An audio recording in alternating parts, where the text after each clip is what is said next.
एकांश वर्मा जी लखनऊ से। राधे राधे। राधे राधे महाराज जी।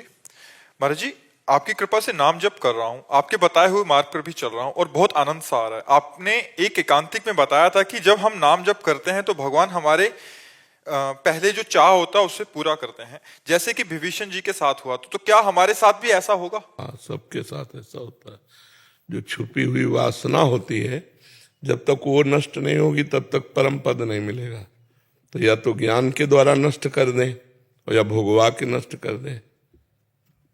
एक कोल्ह जी और अल्ह जी नाम के दो भाई थे। तो जो बड़े थे वो बड़े धर्मात्मा थे और जो छोटे थे वो राजा के राजकुमार का, बहुत ध्यान से सुनोगे तो इसका उत्तर मिल जाएगा। राजा के राजकुमार से उनकी दोस्ती थी, तो मांस खाना, शिकार खेलना, व्यभिचार करना, ये सब जो एक रजोगुणी जन करते हैं, राजा करते हैं, वो सब करते थे। लेकिन उनके बड़े भाई बड़े भगवत भक्त थे और वो अपने बड़े भाई को भगवान की तरह मानते भी थे, उनकी आज्ञा उल्लंघन नहीं करते थे। तो एक दिन बड़े भाई ने कहा, यार तुम अपना जीवन बर्बाद करते हो, चलो ना द्वारिकाधीश के दर्शन करते हैं। तो जो आ गया, भगवान मानते थे, गए और पीछे मंदिर में से खड़े हो गए। आगे बड़े भाई ने कहा कि कुछ सुनाओ ना ठाकुर जी को। तो उनको सांसारिक गाने आते थे, तो एक दो छंद ठाकुर जी के आते थे। तो वो बड़े लय से भगवान की ब्रज लीला के पद गाए। जी गाए तो द्वारिकाधीश ने कहा, वाह वाह वाह वाह। तो उनके बड़े भाई को लगा कि जीवन हो गया सुनाते हुए, कभी नहीं बोले वाह वाह।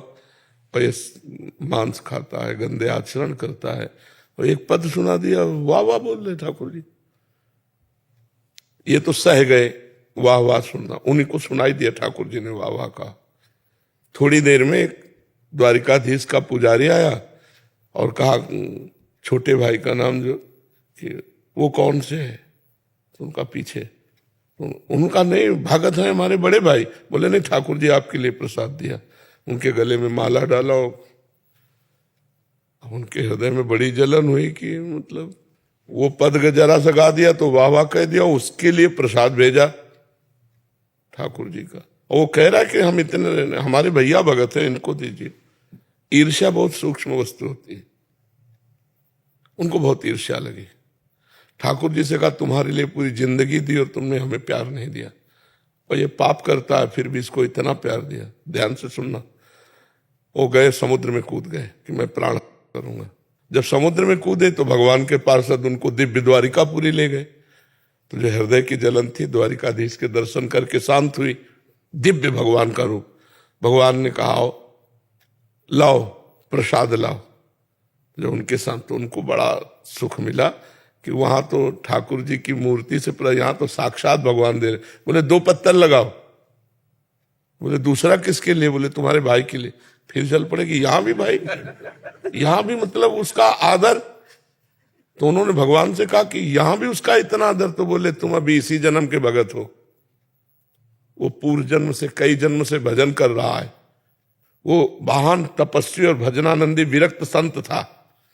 एक दिन वो एक उपवन में वाटिका में पड़ा हुआ था, तो वहां देखा है कि राजकुमार बहुत सी स्त्रियों के साथ हंसी खेल मजाक, राजा का राजकुमार। तो उसको लगा कि यार सुख तो इसी में है, ऐसा लगा। तो केवल एक वासना, सुख इसी में है। अगला जन्म हुआ और राजकुमार का संग मिला और सब वो भोग मिले। तो उन्होंने कहा, मेरा भक्त है इसलिए मैंने केवल एक छूट दी है कि उसकी वासना का नाश हो जाए। तुम अभी आज के भगत हो, वो बहुत जन्मों का भगत है।